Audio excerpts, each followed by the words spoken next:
Hello viewers, তো দেখুন ডিম এবং বরবটি দিয়ে কত মজার একটা রেসিপি বানালাম। এটা যদি একমাত্র বাসায় ট্রাই করে দেখেন তাহলেই বুঝতে পারবেন ঠিক কতটা মজা লাগে খেতে। তো দেরি না করে চলুন শুরু করা যাক। তো প্যানে একটু তেল গরম করে একটু লবণ দিয়ে বরবটিগুলোকে খুব সুন্দর করে আমি ভেজে নিয়েছি।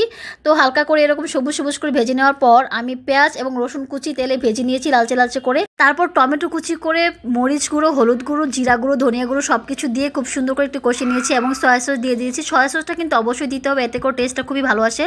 তারপর একটু পানি দিয়ে দিয়েছিলাম, পানি দিয়ে খুব সুন্দর করে হালকা করে কষিয়ে তারপর আমি কাঁচামরিচ দিয়ে দিয়েছি, কাঁচামরিচগুলো দিয়ে দিয়েছি এবং ডিমগুলো দিয়ে এরপর হালকা একটু ঢেকে রেখে বরবটিগুলো দিয়ে দিই। সাথে আমি ধনেপাতা কুচিও দিয়েছিলাম। এতে করে দেখুন কালারটা কত সুন্দর জোস একটা কালার এসেছে।